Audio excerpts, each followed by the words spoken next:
Good morning, everyone. It's Saturday, which means it's time for yet another Salty Saturday morning. I am your host, Mr. Kadish. Get it right. Joining me today, as always, is my fantastic panel of nerds, minus some of the nerds who are usually here. But we got Matt Vader, 74, with a future so bright he might as well wear some shades. Feeling a little foggy today. And AKA Dutch Butters himself. Dutch Butters. Dutch Butters is in the house. Yeah. Hey, bud. Let's all put glasses on, shall we? Yeah, do it. Put them on. Be one with the shades. Let's go. I feel a little weird. Feel a little like I don't know. We'll see how it goes. Feel a little foggy. You know, you're looking more Randy Macho Man Savage like every day. Ooh, yeah, brother. Yes. Ooh, yeah, brother. Yeah. Snap into it. Snap into a Slim Jim. That's his Dutch Butters voice.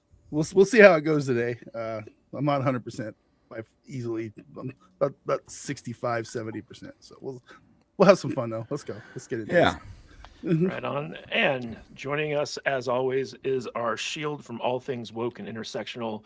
He's here. He's queer. He's the original smoke show himself, Brian from the Popcast. How you doing, buddy? Yeah, brother. Good to be here, my friend. Yes. Are you smoking today? You vaping? Yeah, but not on stream because that's not allowed. Is your desk and room smoking? That's no, my desk and room is not smoking. I have ripped that smoke machine out. That video was so funny, Matt. You hotboxing right now. My favorite video of the month. Yes, it was quite funny. And joining us is Brian's brother Shane, the other part of the podcast, not the Shane AI, but the real Shane, at least as far as we know. How you doing today, Shane? I'm doing as far as you know. Most people don't think I exist. Brian is trying to get rid of me with AI. Yeah, this could be a complete setup, guys. You know, if Scarlett Johansson can't do it, I sure can't get away from it. So. That's true. This is a salty popcast going on right now. Salty popcast, indeed. For those of you wondering where Odin and Tom Connors Jr. are, Odin will be joining us shortly. He's got to take care of the mini Odins, put them to bed for a nap. And who knows what Tom Connors is doing? He's probably eating cereal, watching the Beverly Hills Cop 4 trailer on repeat. So. Or maybe he went to Furiosa and he's just like loving watching Furiosa because we all know how much he loves those movies. Nice. Yes, but we got a lot to talk about today. We're going to be talking about some Scarlett Johansson versus AI news. We're going to be talking about the news that Paramount just like seems to hate Star Trek and wants to destroy it even further than they already have. We're also going to be talking about some surprising hiring news from Marvel.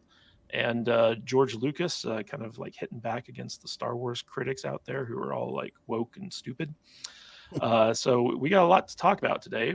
But before we get to that, I just want to let everyone know that our goal today is 10 new members, which I think we're already halfway there, which we'll get to in a second. Nice. But if we can get 20 super chats throughout the course of this live stream, we'll be really happy about that. Doesn't matter how big or small they are. We just want to get 20 super chats during the course of this live stream.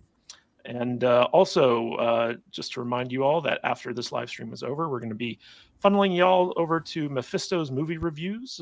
He's got a little show that he does after our show every Saturday. And if you like talking about movies and stuff like that, that's the place to be. And also, we have our saltynerdclub.com movie commentaries are available. I think, Vader, we got like 3 of those up there now. Yeah, something like that. And starting next month, we'll have a 4th one up, which will be The Fifth Element, which we had a good time watching. Yeah, so if you guys want to check those out, I believe they're like $5, $4, something like that over there. If you want to buy those individually, or if you're a superstar tier over on the Patreon, which is our highest tier, you get those included in your subscription. So it should be a good time with that. Cool. And let's get to our top donators. As always, we have Scotty Dub still in the first place, Scotty followed Dub. by William Forbes. Mexican Iron Man is our most consistent donator, so he's up there. And of course, our top gifters are Jillian NWG, Sam Schwager, Major Chai Chai, and Eric Winberg. And speaking of Jillian N, she's already gifted 5 Salty Nerd Podcast memberships. Thank you so much, Jillian. You are the queen of the gifted memberships. You're always in the chat, being so generous. Really appreciate you. And then, of course, we got Foxhound for 199 pounds and pence. Miss our hard season 3 days, Brian and Shane. Yes, As do we, Foxhound. As do we, brother. those were the good days, weren't they? The good days. Everything's You don't gone know shit they're in the since good days That until was- they're gone. That No, was we a knew we were in weird. the good days. We knew. That was a weird 6-week Yeah. bubble in all the world of crap. We do. All of a sudden, everyone's like, "Oh my God, there's something to enjoy," and it's gone. And goodbye.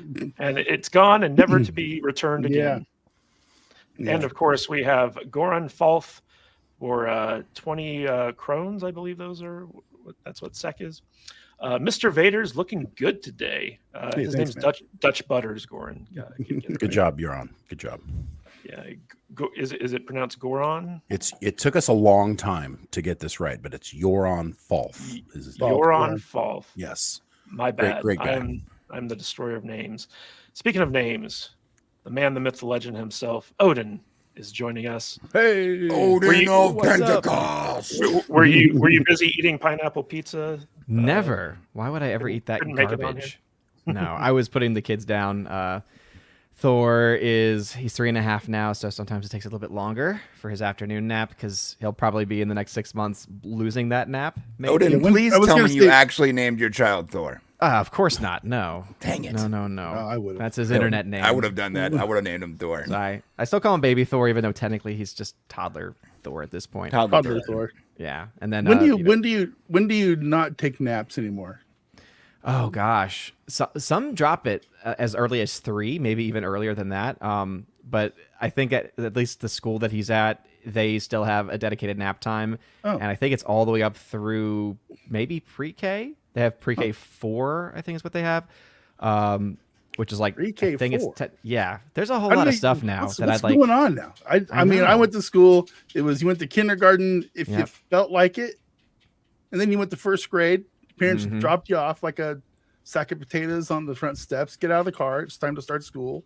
Mhm. And you went in and you hung out for 8 hours and you went home. And then When I was a This- young lad, we did have pre-K, so I at least remember that much. But yeah, so like he's technically in preschool now, which is a step before I think pre-K, and I then think we figured it out. People are so soft these days because they go to 15 different grades before first grade. well, the right? bigger So- thing is that you live in a world now where like the vast majority of families have 2-income households, Yeah. and so yeah. you used to have it where someone would be at home being educated by usually their mom, right? Maybe sometimes their dad, and now because you have so many households where people have to work 2 jobs, right, just to support, just to do So the- anything. Pre-K, fancy word for Pre-kindergarten. babysitter, daycare. kind of, yeah, Okay. yeah. My mom put me on the bus to go to Kinberg. Yeah. So I'm just, that's how. Me old I am. too. Me too. Yeah, but no, he's doing fine. Other than that, we went to the zoo today because he's potty training, and he's gotten to a point where he's not really fully potty trained, but he's almost there. So as a treat, we took him to the zoo. It was rainy, so that was fun, but he enjoyed it. Just put a Cheerio in the toilet, man. That's all you got to do. Hit the Cheerio. Yeah. It's not Well, hard. It's not Odin- complicated. It's good to have you back after a week hiatus. Oh, last week was rough. Yeah, You missed Brian's big smoke show reveal on the you had another one. the episode. No, not another one. No. We it was a highlight reel of Brian little smoke 420 disaster. I guess you could say. Me freaking out. The great smoking of 2024. The great smoking. Great smoking.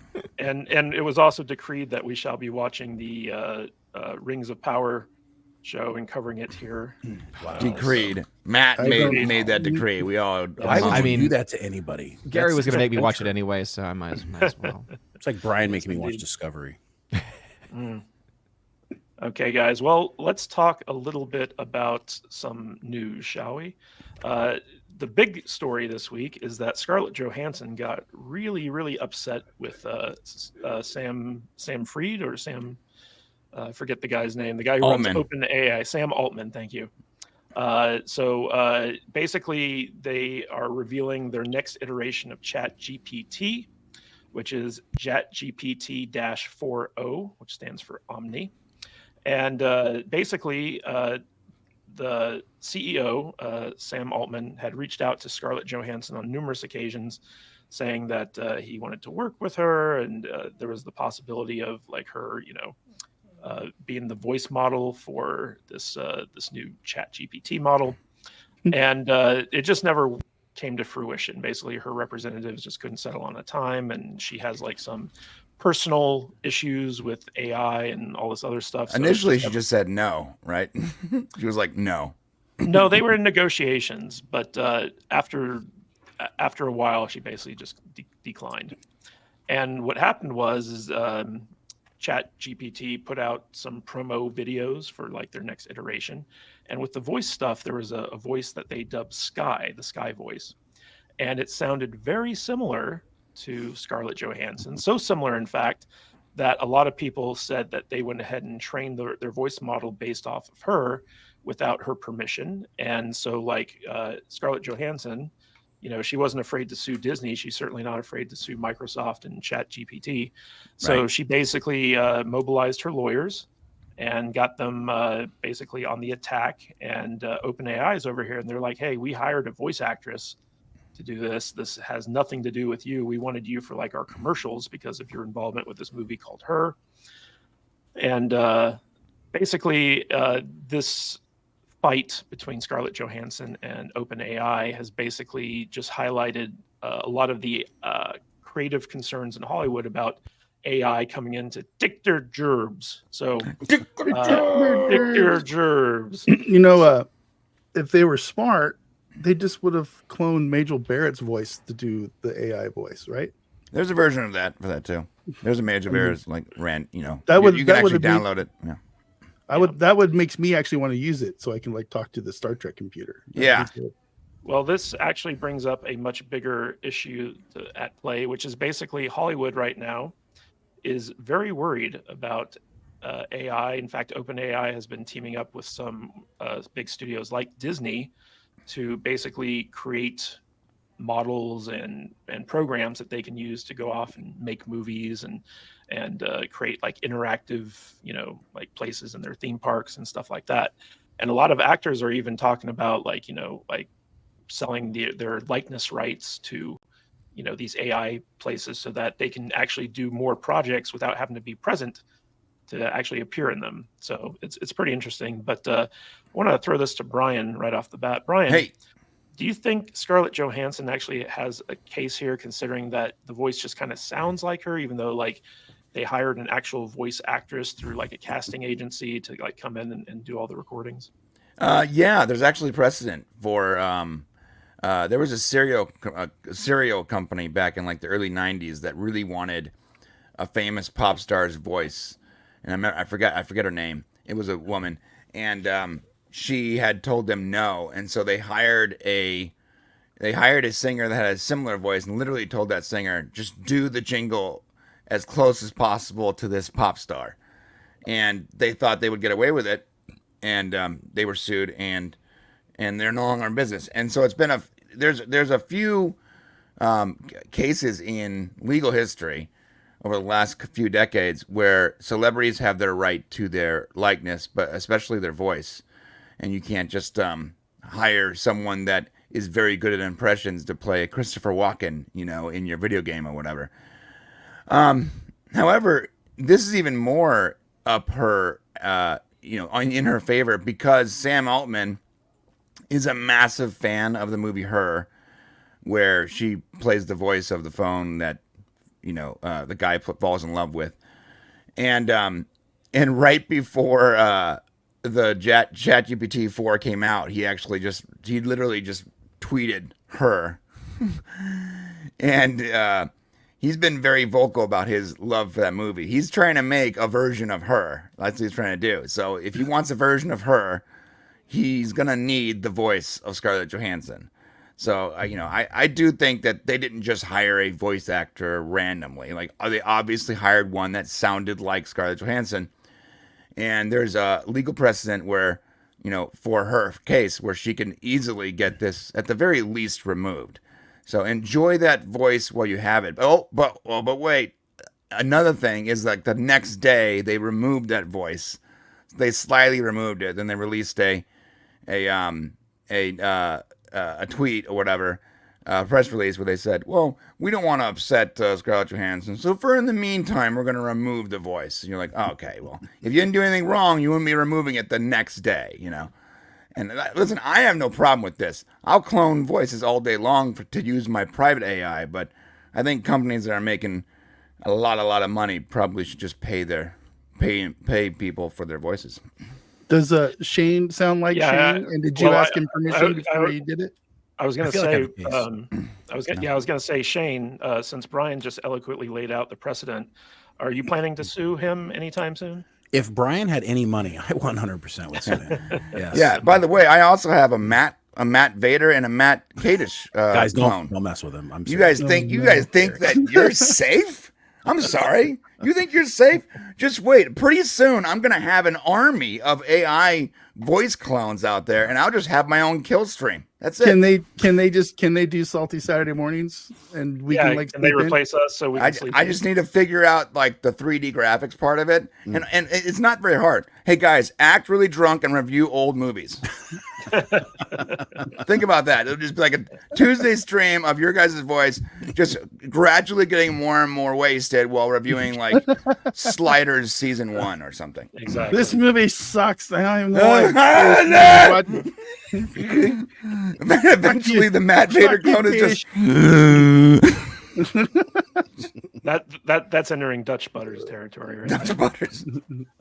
So Shane, Congress is actually kind of all over this for once, and I kind of feel like this is like a mirror of what happened with music back in the day, where basically there's this technology that's coming out. It's disrupting the industry to the point where none of the old guard know how to deal with it.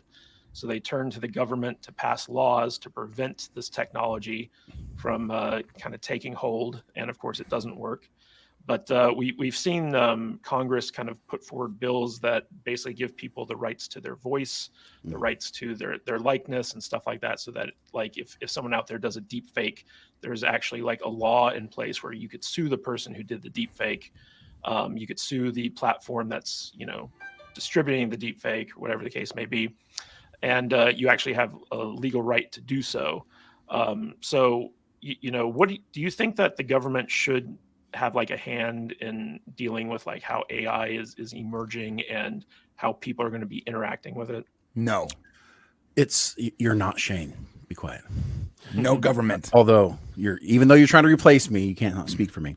Listen, let me tell you something. It is a very rare day that I would give the government any oversight of anything.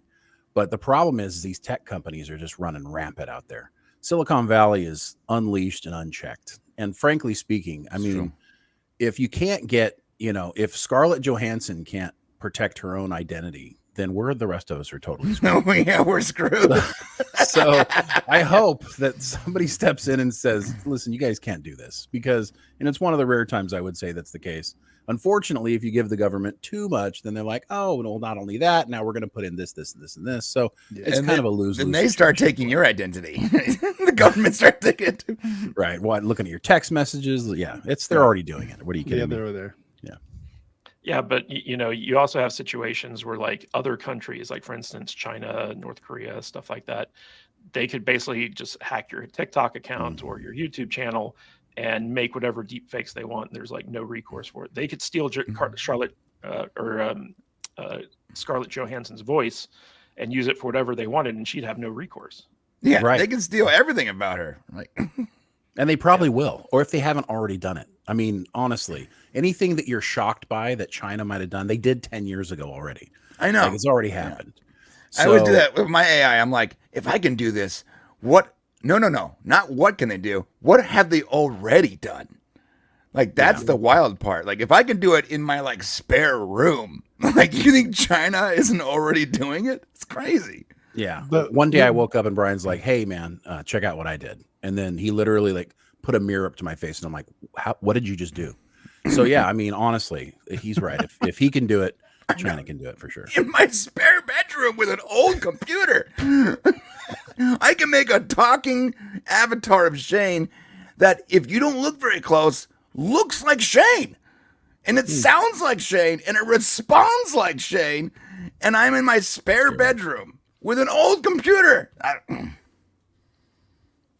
Right It's on. crazy. Scary. Matt Vader 74. I Mm. know that you didn't have a chance to read the finer details in this No, article. I didn't even look at this article because you sent it to me, and it's encrypted in like some weird thing where I can't like look at it without turning ads things off. Called a paywall. Yeah, I don't pay for these But these silly I'll be ass sure- articles. I'll be sure to send you the jailbroken version. In the Yeah, future. do that. That's a pretty good idea. But do you think that actors have a right to be concerned about the oncoming AI revolution? Because 100%. one of the interesting things in this article is they talk about how, like, it's not just for like dead actors who can, like, the estates can lease out their likeness rights so that they can actually appear in movies and TV shows long after they're dead, but current actors could actually take on more jobs by licensing out their likeness and voice rights to AI. And so, like, they could be doing 50 different commercials at the same time while they're acting in a movie. And so, like, their schedules can actually like allow them to appear in more things as opposed to, like the human version, just like, being like limited to like one thing at a time. So do you think that AI could be a game changer for actors if they choose to embrace it, or is it a bad thing? Yeah, it probably could definitely be a game changer for those who choose to embrace it. That's a really good way to put it. The only thing that I heard you say right now is going forward, we're going to have to put up with a nonstop barrage of movies starring J-Lo for the next 100 years. Atlas 47. And if that's what we're going to get because of all the AI nonsense, I'm out. I don't want nothing to do with it. And I think they should just squash it now. So yeah, we don't need that. We don't need more movies by bad actresses and actors who never should have been in movies to begin with. So, but that's where we're going. Depends on the kind of movie. Yeah. There are 100% actors who would do that. Like Liam Neeson right now. If you want to do like 5,700 like AI taken movies, he's down. Yeah. Just pay him. He's selling He his does likeness. like 2 a year at least. Yeah. Right. It's like, And every year I'm like, Wichita. It's like it's 'cause- random. Well, yeah, I'm doing like some projections from previous years, and I was like, oh wait, that's right. That was that random Liam Neeson film that came out last year. Yeah. Marlowe, right? It's like, what is he doing? Marlowe. Yeah, I'm upset about this Deep because Six. we're just gonna keep getting terrible Netflix movies not starring people that they have on the credit list, and it's gonna be crazy. So yeah. Well, Odin, speaking of, AI revolutionizing the industry, the actors' strikes and the writer strikes, a big part of it was how Hollywood is choosing to use AI, because in the Bidenomics area where everyone's working 2 jobs and people are trying to save money because everything's 1,000 times more expensive, the studios are looking to cut back on expenses, and AI can easily replace a lot of kind of like, below the line stuff. And Disney, in this article, it's pointed out that Disney is actually like, kind of working hand in hand with OpenAI to develop tools that, they can use to kind of like replace extras and, locations and a bunch of other things with the Sora model that is going to be super advanced. There's going to be like a super advanced version just for Hollywood studios that they're going to have proprietary access to. And James Cameron and George Lucas have both kind of come out and said, like, yeah, we're about 2-3 years away from all movies being completely AI generated, So how do you think that something like this is going to affect the Hollywood industry, not from the creative side, but from like the studio kind of business side? Well, the ideal would be that it would actually start to save them money, because that's been like the biggest issue is, and some people have it in their head still, where if a film has a lot of practical effects, people think that automatically is what itself balloons the budget. When reality is that a lot of what balloons these budgets is the CG, because of how much money they have to pay these specific companies and these specific workers for that kind of work. And the work that they are making them do in many cases is being rushed, is not being taken care of.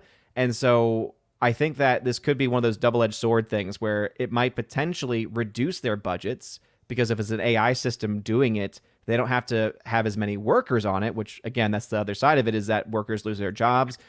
But also, right, it should reduce their overall budgets, but there's also that potential that the quality either remains the same or even potentially gets worse. Because at this point, I've really not seen a lot of, and I'm not saying it's not going to get there eventually, but I've not really seen a lot of AI programming that has just completely convinced me that has completely looked real or has looked even equivalent at the same level, on the same scale. I've seen some pretty good things as far as image rendering is concerned, but there's still a lot that still needs to be done, and it might eventually get there, especially if they start to implement this into the actual studio system itself.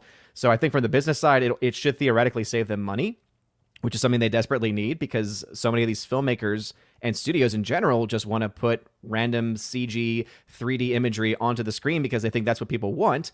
And there may have been a time when that was potentially true, and I think in some markets it might still be. You still see this a lot, for instance, in China and a lot of the Asian markets. A lot of their like big CG projects do a lot better than just regular everyday fare. So I think that this could be a good thing, but also jobs being lost from this, quality potentially going down as well, because it means all they have to do is just rely on a AI program. But then kind of going back to what y'all were saying before I had to go off, I mentioned in the private chat, my son, I heard him on the camera and he was like, Daddy, Daddy. And I went in there and I was like, what's up, bud? He's like, I have to poop. I was like, okay, bud. All right. So I know y'all talking about the whole Scarlett Johansson thing. So, but similar to that, eventually these images that are being created are just like when people make art, right? When people make movies, there's always other films inspiring them, right? That they're being influenced by. Well, the same is going to be true of AI technology as well, right? It's taking the data from somewhere.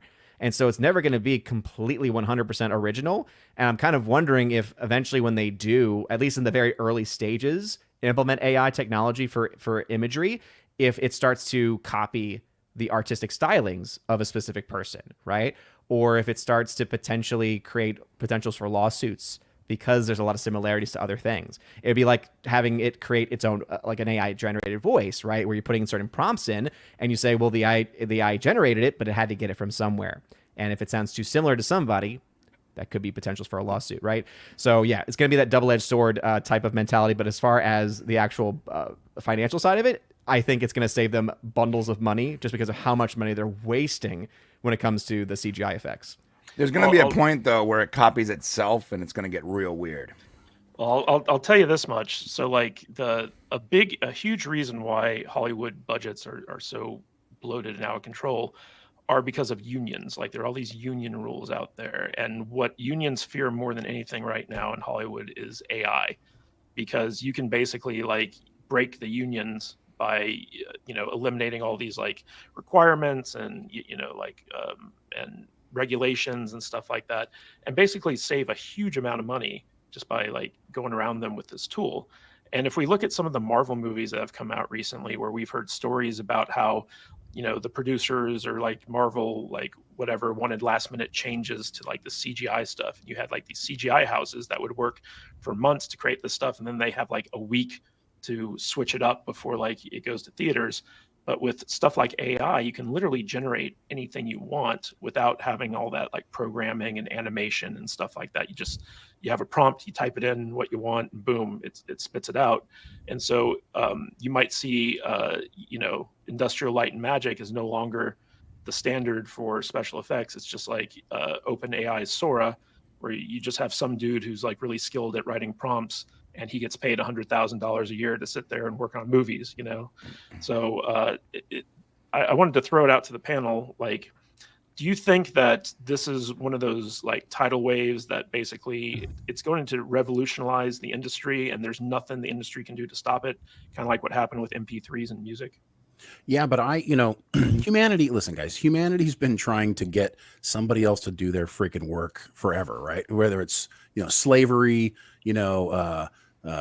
indentured servants, machines, now AI. I mean, they're constantly trying to find ways to save money, to get somebody else to do the work. And AI is just another thing. So it's definitely going to come. They can't stop it.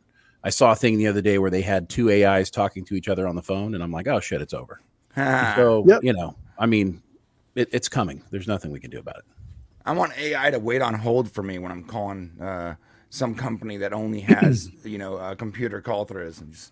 Well, that's that'd be just great. NVIDIA the other day was during their financial call, basically said they're starting to implement AI into all the call centers. So yeah, even the people in the Philippines are screwed. So the ones taking our calls. Oh my now. God, India is going to go bankrupt. It's going to be crazy. It's no good. All right. Well, speaking of going bankrupt, guys, we got some super chats to get to. so that we can make some money. Mexican Iron Man for $10. So there's a new wacko in charge of Trek, and Matalas is headed to Marvel's Vision. Someone needs to call Feige and tell him to stock up on light bulbs from Home Depot before Matalas starts filmmaking. LOL. Well, Mexican Iron Man, that was only half Terry's fault. He did film it. He did film it darkly, but he also it even was darker because of the streaming and the way Paramount was doing their streaming and the way it went through the system. Apparently, it even made it darker. So, depending on which TV you were looking at it from, but yeah, you're right. He did film that pretty dark. It was like the opposite of J.J. Abrams with all the lens flares. It was like, it's closer to Game of Thrones. Joran Falth for 50 krones. Thank you, Joran. A shout out to my friend and coworker Lars, who sadly passed away yesterday. Wanted his name out there in the ether. Yes, Lars, rest in peace. Sorry to hear about your loss, Joran. That's very sad. But you guys know what isn't sad? What? Bueller? Any guesses? I was waiting for that segue. What's We not have a new sad? Beverly Hills Cop 4 trailer.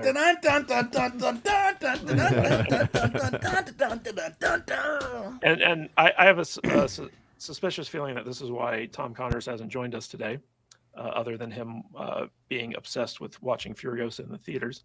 But we have a brand new trailer for the Beverly Hills Cop movie. And because of YouTube's crazy copyright stuff, we can't really show much about it. But this is the first full trailer from Netflix. And I got to say, guys, I was pretty impressed with it. I thought it captured the fun of the original 80s movies. Tom has been on here multiple times kind of like talking about how it like the star of the movie is actually Eddie Murphy's daughter. Doesn't seem like that from this trailer. It didn't seem woke or crazy or anything like that. We have the original actors coming back, all three of them. We got some crazy action scenes going on here. Balki returns, Balki Bartakamus. And I finished this 2-minute and 20-second trailer with a big smile on my face because I was like, you know what? I'd watch that movie. It looks like an actual sequel to the Beverly Hills Cop movie. So I want to get the panel's take on this. Matt Vader 74, what did you think of the trailer for Beverly Hills Cop 4 Axel F? I mean, it looks like like you said, it looks like a sequel to Beverly Hills Cop. It's got all the people coming back. It looks like Eddie's embraced his old form, and it looks like a lot of fun. But it also looks like a complete and total nostalgia grab. So I guess we'll see how it goes. Is this just on Netflix, or is this going to be in theaters? That's what this is a Netflix exclusive. See, they're screwing up really bad just by putting it on TV. I don't get why they would make a movie like this and not release it in theaters for a couple weeks at least before putting it out there on the Netflix. But whatever. Looks fun. It looks like like you said, looks like a sequel to an old 80s movie that we haven't watched in 30 years. And I don't honestly know if the younger generations are gonna give a rat's ass about it. They're not ready for it. This is a movie for us oldies. So I'm not sure how well it's gonna do, to be perfectly honest with you. But I love Eddie Murphy, and I hope he's in rare form, and I want to have fun with this. But the advantage that Netflix has is they only care about watch time. They want people to tune in and watch those movies that they make. They don't care about theatrical releases. It's not part of their business model. But like I'm all for them making good follow-ups to classic movies. It's when they get all woke and crazy stuff. I think they need to quit going back to the 80s. Well, man, I want new stuff. I do. I'm sorry. This is no different to me than Disney making more Star Wars movies because they think we're going to go out and buy tickets for them. No, it's not. It's not. Companies the same. are too risk averse. The problem is Vader, that the studios are too risk averse, right? It used to be when you made a movie, you're rolling the dice. You weren't sure what was going to happen, and you hope that you had more winners than losers by the end of the year. But with all these giant corporations, making sure that their stock tickers are always going up, they're afraid to lose any money. So the only way to do that is to say, okay, what do we think people will watch? This new thing that nobody's ever heard of? Well, we don't know, but they'll probably show up for a new Beverly Hills Cop movie. Mhm. So, and that's kind of what we're dealing with. And Netflix, let's be honest, they don't care about the movie theaters. Nobody gives a shit about AMC and Cinemark. They don't care. All they care about is their platform. So, Yep. if they need the I get it. branding, and for Beverly Hills Cop, you don't need, to get the word out. So you can just put it on your platform and people will come. Well, also, to give Netflix some credit, we did get a brand new Jennifer Lopez movie from them in an original IP this week, Atlas. which we will be talking about on Tuesday. But Brian, what was your reaction to the new Beverly Hills Cop trailer? Dude, the second that dun, dun, dun, dun, dun, came in, I was ready to go. Look, I think there's a big difference between making your 57th version of the same exact Star Wars movie and making a return to a beloved franchise 30 years after this fact. Now, if I'll eat my words in 10 years if we're looking at Axel F Part 7. Mm-hmm. But this one looks really good. First off, Joseph Gordon-Levitt is in it. He's great. He looks like he's playing basically the 48 Hours partner for Eddie Murphy, which is great. And then, there's another star in here. His name is Mark Pellegrino, which I loved from Supernatural. And I'm really looking forward to seeing him finally come back to the screen. I do agree that if they released it for a couple weeks in theaters, they would get more eyes on it, plus just double dip and make a ton of money before it went to streaming. But because I would love to see this in a movie theater. I would love to take my kids to watch this in a movie theater, or my wife, or whatever. I think it's worthy of that kind of experience, especially if you're a fan of the original Beverly Hills Cop.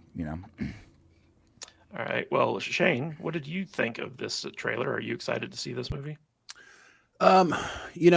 After Top Gun came out with another movie after so many, decades, it's, I really love that sequel. And this kind of has the same kind of feel for me because Eddie Murphy disappeared for a long time. He went off when his kids were born. He said, look, I'm going to go do kids stuff. I'm going to go, and he did, but he was still very sporadic. Eddie Murphy didn't make a lot of stuff.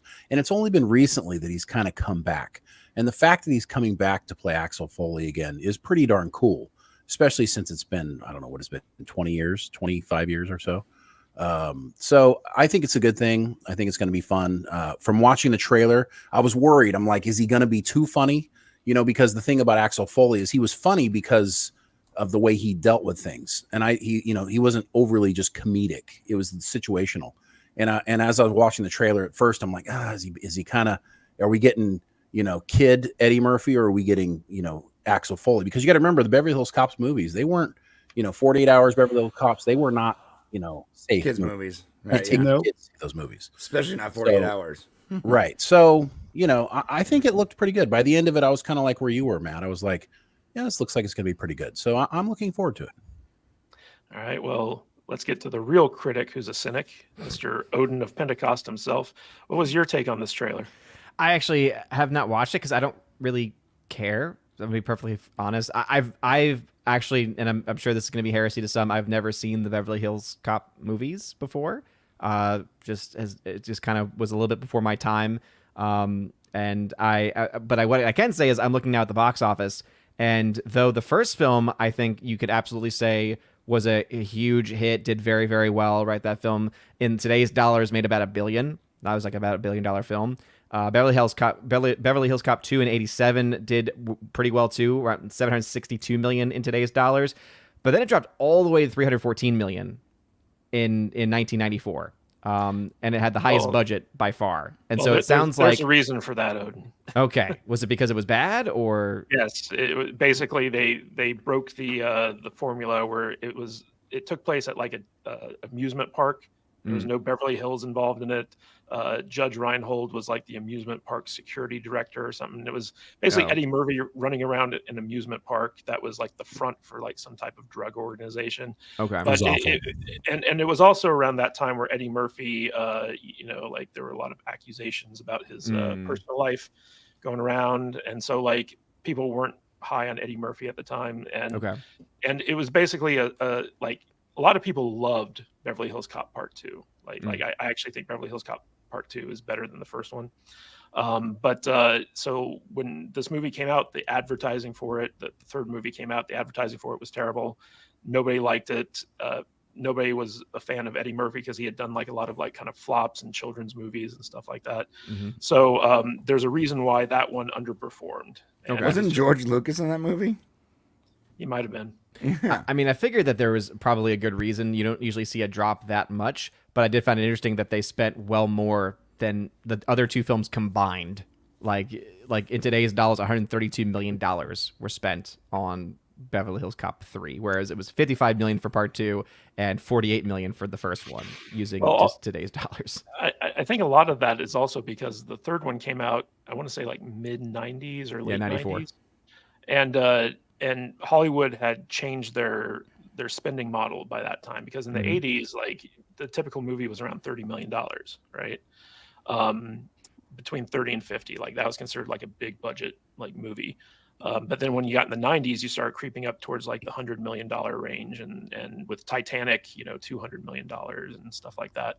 So I think it was just a sign of the times that the budget ballooned up so much, and it was just one of those tone deaf studio things where nobody really thought like, oh, maybe audiences aren't into Eddie Murphy right now, and we shouldn't spend all this money on him. Yeah, well, they also shouldn't have given us so much Judge Reinhold. That ruined the third movie as well. Too much Judge. Using the reported budgets, it would be 15, 20, and then up to $50 million for the time. Yeah. But Shane, that is blasphemy. Dare you besmirch Judge Reinhold? It's sad. All the stuff he's ever done, but all I'll ever really remember him for is masturbating on the toilet to Phoebe Cates. So. Oh gosh, I think the other thing to mention with this, which I understand why, but yeah, even though I don't think necessarily it would be as big of a box office hit today, because I do. Almost every single film is not making money in today's world, and so it would be very hard, I think, to sell it, especially if a lot of people that maybe are fans of the first two have those memories of 3 and are very cautious to give anything a chance today, and for very good reason. But for Netflix, it doesn't really matter, because they are making so much money in profits, right, from their service, because they were the first really in the game, and they got all their ducks in a row, and that's why it's been hilarious to see these other companies trying to compete, and it's like, no, you're not going to be able to. They're too entrenched. They've too established really to get in. But I mean, at the end of the day, if no one watches this, it's going to be a drop in the bucket for Netflix. Also, Odin, like you and I have talked before about how you have a hard time kind of like gauging streaming successes, because like with movies you have the box office report, but I learned something really interesting recently about Netflix, because when it comes to subscriber bases, like Netflix is pretty much tapped out in terms of growth. Like they're all over the world. They've got I think close to the population of the United States in terms of like their subscriber base. But the way that they gauge the success of something is actually like in hours watched. It's kind of similar to YouTube in that sense, where basically Netflix knows that the longer they can get people to watch stuff on their platform, the more likely they're going to be to stay subscribed. So higher watch time equals lower churn rate. And so what Netflix wants is they want stuff that people are actually going to sit down and watch for like 2 hours, 6 hours, 8 hours, like whatever the case may be. And that's the purpose of their original like offerings, and that's how they gauge the success of what they're doing, is how often, like how much time do people spend watching stuff on Netflix. And so when you look at something like Red Notice with like The Rock and Gal Gadot and Ryan Reynolds, they're looking at that and it's like, oh, we got like 200 million watch hours out of Red Notice, so it was worth the money we spent on it, because we're looking to retain our subscribers so that month to month we get, all that money from the subscription fees. Hey, Matt, So I have a question about that. If that's the case, then when they remake a movie like this, why wouldn't they first or look ahead and get the streaming rights to like the rest of the Beverly Hills Cops catalog? Because then they can log a ton of watch time up until that film's release, or even afterwards. I don't know like the legal ramifications of like how they go about acquiring the rights to stream stuff or the licenses, but I just know that to Dutch Butter's point earlier with the nostalgia bait, you have a large number of subscribers to Netflix who are our age, who are going to sit down and watch this thing. And when you sit down and watch it, you might watch other stuff on Netflix, so that by the time the month rolls over, like you're not going to unsubscribe and hop over to like whatever. I forget there's actual movies to watch on Netflix because I'm so busy watching World War II in color that I forget there's other stuff on there. So, well, Brian, Netflix does own the rights to stream Beverly Hills Cop, so I'm not sure. That's weird. I just looked it up, and it's on Paramount. Well, Paramount has been licensing a lot of their stuff to Netflix because they kind of need money, which you can also watch Madam Web on Netflix, guys. Oh yeah, the most successful failed movie ever made. Yeah, so, great. I bet they're getting a ton of watch hours on Madam Web. I bet it's amazing.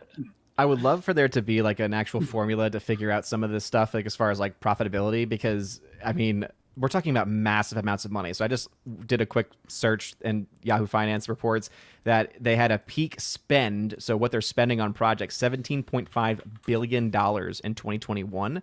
And then in 2023, it went down to sank, it says, to 12.6 billion in spend. So that's on projects. I'm assuming also either retaining rights, or buying rights of new projects and such. But then they're also reporting $1 billion, at least last year, over $1 billion in net revenue, in net profit.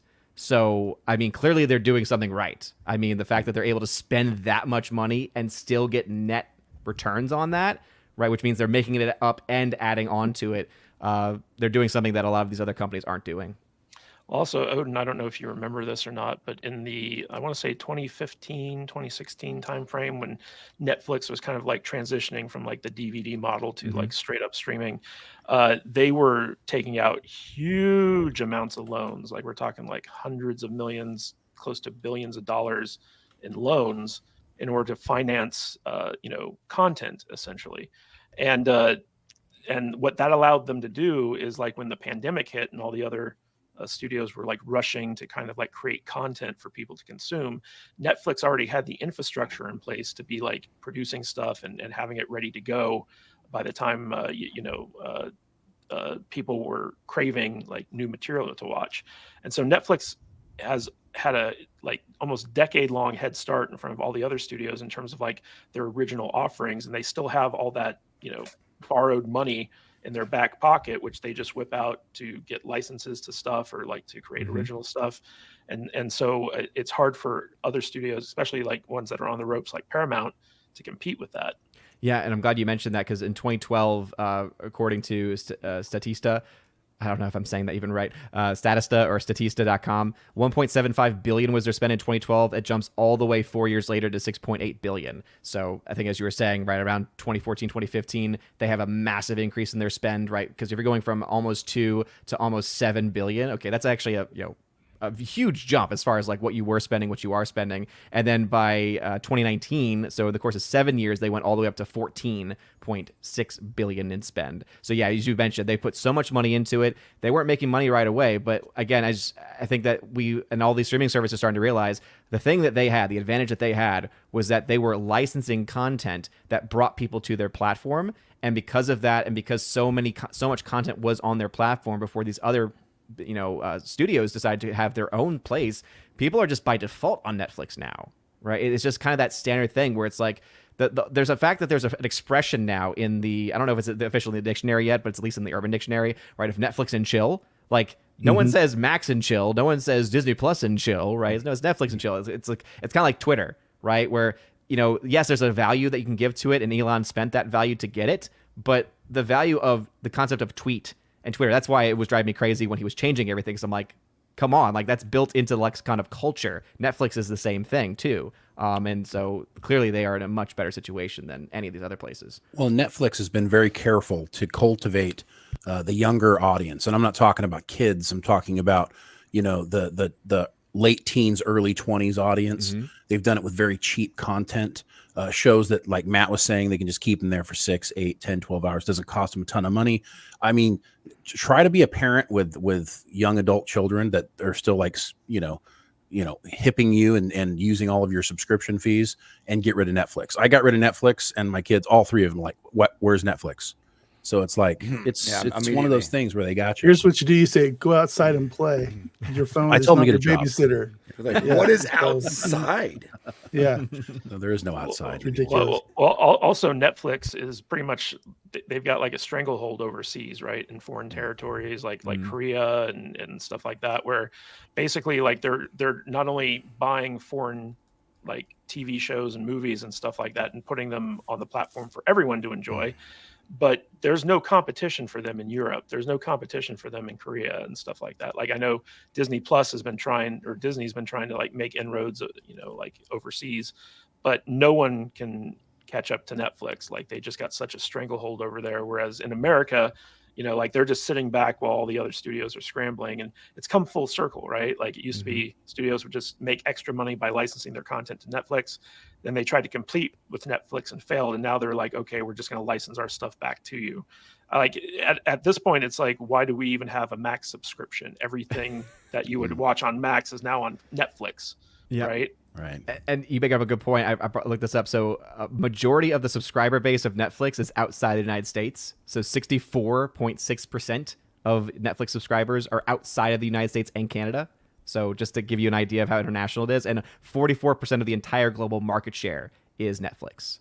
So, I mean, you think about all the streaming services and all the pieces of the pie that might have, Netflix clearly has the biggest piece by a long shot. Yeah. Just feel Amazon's giving them a run.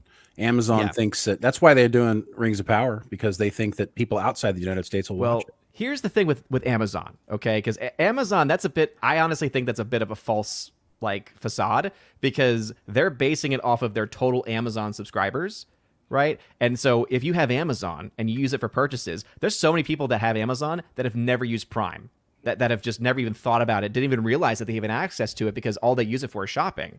And so they're going to count them still, right? They're going to say, oh yeah, like we have all X amount of Amazon Prime subscribers, and so therefore we have an equal market. It's like, if we talk about actual content and how much time being spent, I mean, Netflix runs away with it easily. Oh yeah, definitely. I mean, Amazon's goal, like Jennifer Salke, what her goal right now is, she's gone to a world exploration. They're trying to push Amazon out there. I mean, they realize, you can only make so much subscription money in the United States, right? We have a very low population.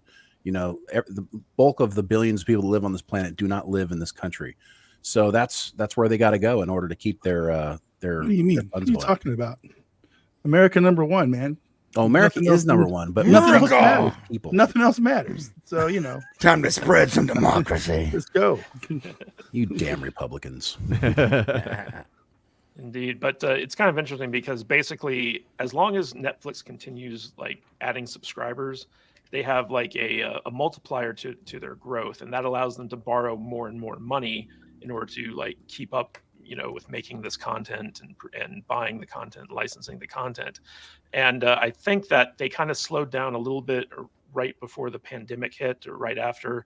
And so like that kind of hurt their ability to borrow money and do this stuff. But at this point, like they still are so highly valued that like they can get billions and billions of dollars in loans based off of their stock price and their growth potential in order to basically stay ahead of the competition that Hollywood's trying to pump out with them.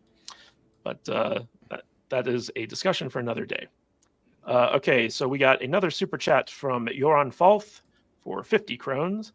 My member grew 6 inches hearing the theme song, Stone Hard. Yep, just like Dutch Butters over there.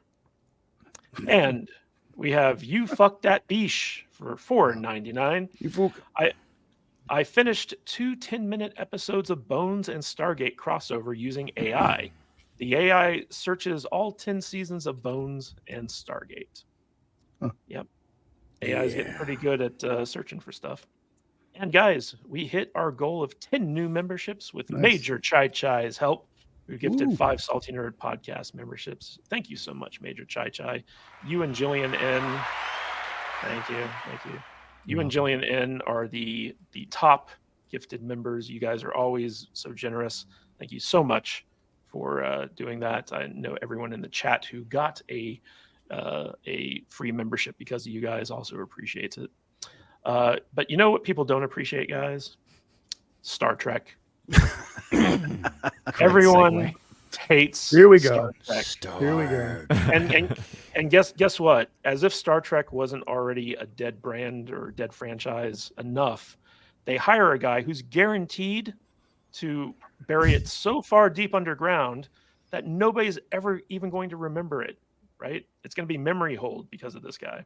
So, guys, this news came out this week where basically Simon Kinberg is in talks to produce the Star Trek movie franchise, a new Star Trek movie franchise for Paramount.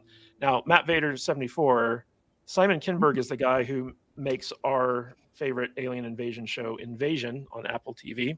He's also responsible for the worst X-Men movie to ever be made, Dark Phoenix.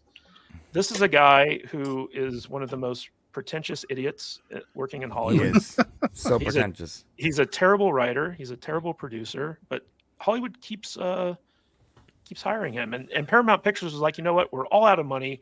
We can only afford the cheapest, biggest hack we can get. Let's hire Simon Kinberg. And so, guys, just to give you like an overview of this. So Simon Kinberg has been hired to make a new Star Trek movie that's going to launch into the next era of Star Trek franchise films. Now, this is not Star Trek 4, okay? Star Trek 4 is still going forward with J.J. Abrams as the producer, and they're trying to get the J.J. Abrams cast back to wrap up that story arc, the Kelvin timeline story arc, with a Star Trek 4. What Simon Kinberg is going to do is he's going to do a prequel.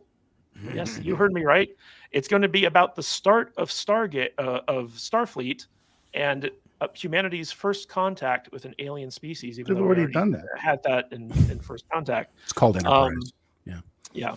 But basically, this happens way before Enterprise, way before the first movie in the JJ trilogy, but it's in the same timeline as the JJ Abrams movies. Oh, great. And basically, they are going to plan a series of movies in this prequel era of the Starfleet. So this is Star Trek pre-warp. So this is Well, this is post Cochrane discovering warp drive. Okay, and this is really about the creation of Starfleet and them launching it, which Enterprise kind of already did, but I guess like they're going back even further than that. So Enterprise did it. So they basically taken the Star Trekking out of Star Trek. It's all going to be based in San Francisco, I imagine. But J.J. Abrams is also going to be a producer on this movie as well. So I found it poetic that we had two of the biggest Star Trek experts we could possibly find on YouTube on our show today. And I want to throw this to Shane first and foremost, because for some reason he still holds out hope that Star Trek could be good. Oh, no, I don't. So Shane, what the hell is Paramount thinking hiring this guy to do a prequel to Star Trek? Okay, well, let me make you feel a whole lot better for Star Trek fans. This shit ain't ever getting made. So It's never happening. Here's the thing: is like, if you guys, the big joke is, Star Trek 4 is getting made. They're constantly announcing it. Listen, the studio came out. They had J.J. Abrams there. They did an official rollout. We're doing Star Trek 4. I mean, like officially, and nothing ever happened. Honestly, I think what this is Paramount trying to up its value, trying to say they're making all these things. They're putting them in the queue to be done. I don't think this movie's ever going to get made. I think Paramount's going to get sold to, or Star Trek's going to get sold to Skydance. I think they're trying to pump those numbers. The whole idea from this is it's so idiotic. It's like the worst possible idea for a Star Trek movie you could possibly do. I mean, you're right. The guy they hired, it's all just don't sweat this. This movie's never getting made. So. I don't know about that, Shane, because there are a lot of warning signs here. First of all, Simon Kinberg, he may be a hack, but he's pretty well respected in Hollywood, and Paramount has a bad habit of handing control of beloved franchises over to hacks, aka the Star Trek TV shows. Has the Kurtzman era. Has Shane and Brian ever watched Invasion? I have, yeah. I saw the first season. So you guys know what we have maybe to look forward to, with the sex dungeons and the butthole transporter and all this stuff. It's going to be fantastic. So, yeah. So we do have the TV aspect of Star Trek, which has been mismanaged into the ground by Alex Kurtzman and Akiva Goldsman and people like that. But that's still considered separate from the movie stuff. And basically, Simon Kinberg, he's not just going to be producing and writing a new Star Trek movie. He is going to be in charge of the entire Star Trek movie franchise going forward. So he's kind of replacing what J.J. Abrams was back in 2009 and stuff like that. So, but I want to hear from Brian, because Brian, you've actually watched Star Trek Discovery season 5, the final season. Yes, I have. And you've kept up on the Star Trek news, and you guys have seen your Star Trek viewership just kind of like go down because nobody gives a shit about this franchise anymore. Right. So you have special insights into this. What is your take on Paramount hiring Kinberg to basically be the overarching creative director of Star Trek going forward on the movie side of things? Let me say it the way Michael Burnham would say it. I don't know, but I need to whisper everything. Yeah, I'm with Shane. I don't think the movie's going to happen. I think that it's very interesting that they announced Star Trek 4, and then they also announced Star Trek, the relaunch, reboot, all in the same breath. It's pretty desperate for a company trying to sell out to Skydance or whatever they're trying to sell out to. I think they're trying to pad their numbers. If it does happen, then it's interesting because something that Discovery revealed, and you'll see it this week if you're watching Discovery, is that Discovery is a direct sequel to Enterprise specifically, which means that Enterprise going is, that takes place specifically in Enterprise's timeline. And Wait, what? Yeah, it's a whole thing. There is this, like the last episode of Discovery will prove Shay and I's theory. I thought we were in a separate timeline, but we don't have to talk about that now. I'm sorry. They actually pulled Enterprise out of the prime timeline. Anyways, I don't think it's going to happen, because how do you have both a Star Trek 4 and a Star Trek reboot? And Star Trek 4 has been, in development, quote unquote, for like, 8 years. I don't know. I don't think it's going to happen. I don't think the movie's going to happen. And if we do get something like it, if we do get a reboot, I don't think it'll be from this guy. I think it'll be in, decades after some other company has taken over the franchise. They need to shelve it. I don't want to see new Star Trek for 15 years. I want to be in hospice. I want to be old and in hospice before the next Star Trek comes out. It'll be a decade before we get a reboot, I think. Vader, Star Wars is dead to us now, and Star Trek is dead to us now. What went wrong? Why are they continuing to kill all these beloved franchises, which are just excuses? I don't know. They just like fun, I guess. There's not enough diversity in our old shows, or something weird. I don't know, man. I don't know what the answer is. Don't ask me those kind of questions, because we've all been trying to figure that out for the last 5-6 years on all these multiple YouTube channels that we're all on all the time. So I don't know, man. It just went to trash. Hollywood went to trash, got woke. So, well, Odin, Paramount, their debt rating was basically lowered to junk status not too long ago. And there's talks about either Sony buying them up, or Skydance, or possibly even Apple. And historically, Star Trek has always been their golden goose. Like, that's been the thing that's kept the studio afloat, mostly through licensing, right? Because the Star Trek fan base is loyal, at least they were up until recently. And on the TV side of things, to kind of go counter to what Shane and Brian are saying, there's a lot of stuff that the TV side's making that we never thought would actually get made, like the Starfleet Academy thing, the Captain Giorgio mini-series or movie or whatever the fuck they're calling it now. I don't think Starfleet Academy happens anymore. And well, I'm putting my money on it ain't gonna happen. They announced that Holly Hunter was cast as the Admiral for Starfleet Academy, so we got a strong female character leading that show.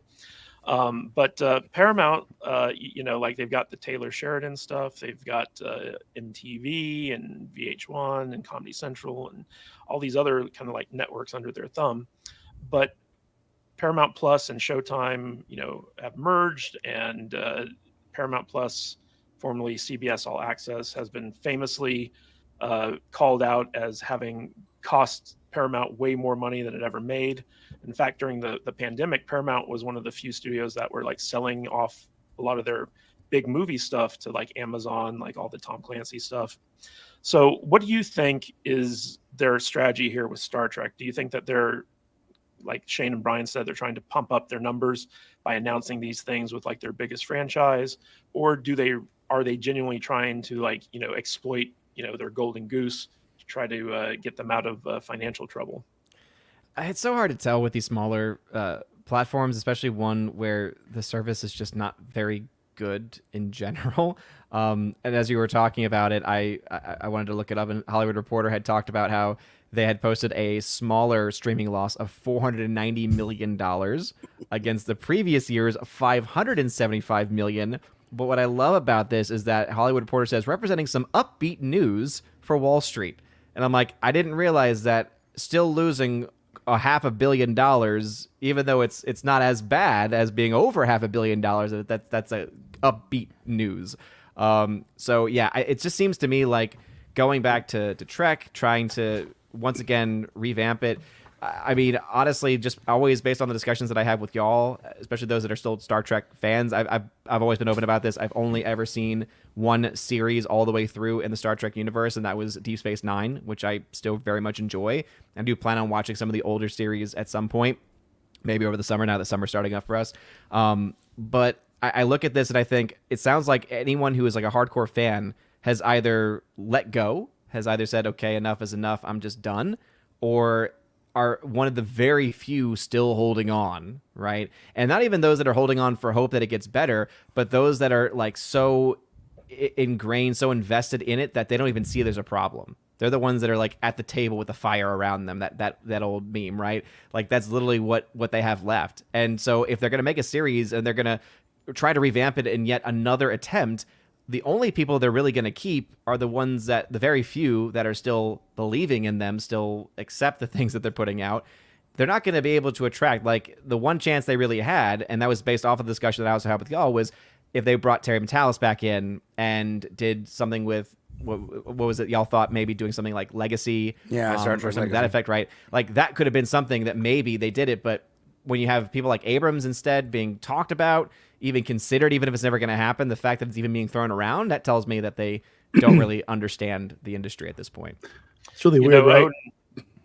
Odin, a caveat to that, that slightly less big loss that Paramount had with streaming is that they actually merged their Showtime subscriptions with their streaming, their Paramount Plus subscriptions. And so before they were reported separately. And so they didn't actually lose less. They just added something more to that calculation. So I wouldn't be surprised if they actually could, like, were at the same numbers in terms of those losses. That's like Disney math right there. Yeah, it's very much Hollywood accounting. But I want to throw this back to Shane and Brian real quick because, Shane, I know that, you guys love Star Trek. You based your channel around it. Tell us a little bit about what you've seen in terms of like how Star Trek videos on your channel have been doing and how you have basically come to hate Star Trek. Yeah. Well, I held out the last vestiges of hope until they made Spock human in Strange New Worlds. And then they went on to do dancing and singing Klingons. Then I just lost my shit. And that was pretty much the end of it. And, what we're going to talk about here in a minute pretty much puts the nail in the coffin. But here's the way I equate it, to Star Trek. If someone wants to drop their balls on your girlfriend's face, Matt, I'm okay with that. Like, it'll be entertaining. My wife's cool with it. But no, not your wife, your girlfriend. This is theoretical, But no, I'm saying my wife is cool with my girlfriend. So okay. Oh, that makes more sense. But if they drop their balls on my girlfriend's face, now we got a fucking problem. And so, Alex Kurtzman, you dropped your balls on my girlfriend's face, man. and I'm pissed off about it. I'm very, very pissed off about it still. So, and now the thing with Terry Matalis. So, yeah, he's dead to me. Well, what's funny, Brian, is during Picard season 3, Terry Matalis made a concerted effort to reach out to all the influencers and stuff like that who had been giving Star Trek a hard time. Right. And he actually mended some fences during his time doing that, which have just been steamrolled over since Picard season 3 ended. So what's your take on that? Do you think Star Trek is officially dead, or is there any hope that it can be salvaged?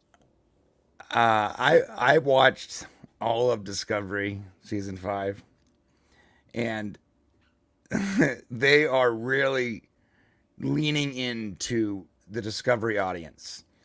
And if you see it, you'll see what I mean when I say Starfleet Academy, Section 31. Like, those are the new shows coming up, you guys. And Starfleet Academy is based around Discovery and Tilly and that time. And Section 31 is based on characters that you're going to see from Discovery. And they make it very clear that the future of Star Trek is Star Trek Discovery. Strange New Worlds has another season coming. And so if you're a Strange New Worlds fan, hey, good luck. There's one more season. Enjoy that. And then the next two shows, what's that? Just one season? Well, we know there's one season. I think that they're going to end it after one more season. I don't think they're going to go forward. Maybe they get... No, I think this is the last season. No. Yeah, I think it's the last season. And the next two shows that we're going to get, if they happen, will be based on Star Trek Discovery. Not Strange New Worlds, not whatever. Star Trek Discovery, which means it'll be based in and around Star Trek Discovery. So Star Trek Discovery is ending, but it basically has 2 spin-offs coming, a movie and a series with those characters. So unless you are a Star Trek Discovery fan, you're screwed for watching Star Trek, straight up.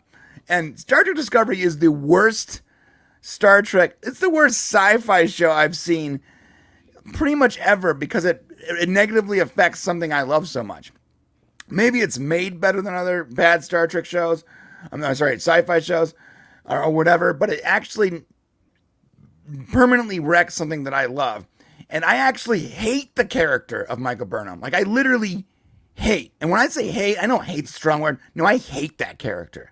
I hate that character. I hate Stamets. I hate that character. I hate Tilly. I hate the weird androgynous they, them character. I hate like half the characters on that show. And when I say hate, like, I physically hate them. When they show up on screen with their lisp and their weird, oh my God, I get upset, like physically, visibly, like my blood pressure goes up. I hate the characters. And after finally watching this entire thing, I realize I hate them because they are so the opposite of what those characters would be in Star Trek. They are the epitome of 2024 characters, and they just shoved them into Star Trek, and they all whisper like this, and it drives me nuts. Brian, you need an intervention. You have to quit watching things that make you so unhappy. No, this is the last one. You have to stop, because I quit watching. I haven't seen a second of this last season of Discovery. I have to finish it, Matt. I quit watching at the end of season 3, I think, or whenever the dude had his temper tantrum. Temper tantrum. Yeah. I said, that's it. I'm done. I can't take this anymore. And I broke off. I have to finish it, Matt. I have to finish it. No, you don't. It doesn't matter. No. I have been doing this for 30 years. I have to finish it. This is the last week. And this next Thursday coming up will be our final time we talk about this. Starfleet and Fat Tilly is going to come out when they're. I'm not watching Fat Tilly. You're going to watch it. Oh, man, I hate Tilly so much. And you know what's funny? Yeah. When we first started watching it, I was like, hey, Tilly seems like a fun character. Mm-hmm. Nope. The worst. Yeah. Not as bad as Michael Burnham. Not as bad. Stamets is horrible. And you know what? The worst character on that show is that, and I feel sorry for this actor, I don't even know what it is anymore, but the androgynous they, them character that has, she gets mad if you don't use the right They pronoun. Look you like. You get lectured. What? They look like a girl dressing like a boy, or whatever. And it has shaped. I don't even know what their pronouns are. It has shaved head, and it always comes in, and it's always unsure of itself. I don't know, Mr. Stamets. Did I save the day? You did. You saved the day. The lips. Come here, give me a hug. Oh my fucking! It's so bad. It's Just so quit, Brian. unbelievably frustrating to watch. Just quit. Just quit Is watching. Stamets the one played by Anthony Rapp? Yes. Okay. Yes. Huh. He goes, Michael, but why are we destroying this technology? Oh, go back to shut up! Oh, God, the way he speaks. Dude, he literally, everything he says is so gay. Like, That's his only job on the show. Don't ever listen to the soundtrack for Rent then. Jeez. oh my God, it's so gay. It's everything that comes out of his mouth. His inflection, the way he looks, because there's a little bit, he has like a half smile. It's just so gay. It's so crazy how gay it is. Yeah. I didn't know half smiles were gay, but that's No, but the way he does it, like he even has a half smile when he's Show. talking about destroying is this this technology. Gay! Everything, like I'm telling you right now, I had a little bit of hope for this season because it started off slightly better than other seasons, but by the time it You had ends, hope? No. not hope that not hope that it was gonna be good, but hope that I might get some entertainment value out of it. You never have any hope. when But it comes to dude, this. when you guys watch this week, I can't wait for you to watch it. You're gonna realize that you just invested time into an entire season of television that literally doesn't matter, and I'm you're not gonna be watching like, You're doing that, Ben. Oh, gay, so gay. it's bad, it's bad. And Yeah. I'm not watching Starfleet Academy. Not watching it. Not doing it. You know what we are watching? I will watch Second 31. Oh, though, if he ends because up watching it, we need to have this clipped, and then we need I'm a not watching two Starfleet hours Academy. later, and then all of a sudden, so I watched it. terrible. I wasted my life. You know you're gonna watch it. No, let me say it very clear into the camera so you have this clip. I am not watching Starfleet Academy with Fat Tilly. I got to say, I am not watching Starfleet Academy with Fat Tilly. I'm not doing it. But if she's not in it, will you watch it? Maybe I'll watch it. Maybe. If it's starring Saru, I might think about it, right? I mean, I do like Saru, but they made him like a giant cuck, though. So it's like, yes, he's cucked. he's such a cuck. He's cucked. Oh, it's Yeah, so yeah. bad, bro. He's got a He- Vulcan woman's got they him. took him from like Kind of. this like character that is sort of a cool character from like a interesting species. Does he sit in the closet and do whatever he does while she's going through Ponfar with her Vulcan husband? Yeah, he's on like Oh, the cuck yeah. chair. Rub those ears. gay? It's okay. Ooh. When she asked him to marry her, Bonfire. I was like, "Oh, that's first mistake." Oh my god, it's pretty bad. He's pretty bad now. He has a cool moment in this season, but it's quickly followed up by just massive amounts of gayness. So Super gay. it's like so undertone. It's like, oh hey, Saru's pretty cool. Then boom, super gay. All right, guys. You know what isn't gay? Our member chats. So we got Randall Orser, a member for 8 months. Ooh, I have a member chat. How about a Buck Rogers or Flash Gordon reboot? Sadly, they'd just F it up, I think. Yeah, they would definitely do it. Only They've actually tried rebooting Flash Gordon multiple times, and they've messed it up every single time. I want a Buck Rogers Hawkman spinoff. Flash. Hawk and Tweaky. BD. You bring those guys back. Let's go. I think the Hawkmen were in Flash Gordon, weren't they? No, I think Hawk was in Buck Rogers. Gordon's Second- alive. Season 2. I mean, there was bird guys in Flash Gordon, but Buck Rogers, second season, was the adventures of him and Hawk, if you remember Okay. correctly. He had that cool don't. plane, the Falcon, or whatever it was called. And we have Major Chai Chai, a member for 4 months. This Memorial Day weekend, please take a moment to remember those service members and families who made the ultimate sacrifice. Yes. Absolutely. Well said. Well said indeed. All right, guys. So I want to talk a little bit about some history between the members of us on the panel. There was a time not too long ago where there was a show called Raw Rants. And Shane and Brian got Nerdrotic, Critical Drinker, myself, the top tier of the entertainment tube. Stop right there. That's it.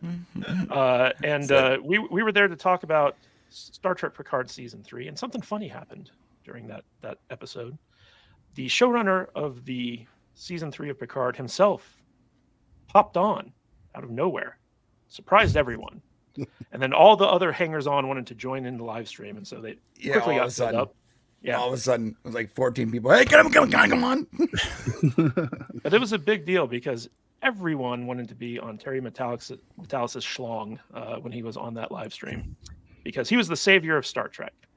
Well, guess what, guys? Marvel obviously watched that live stream because they have hired him to not only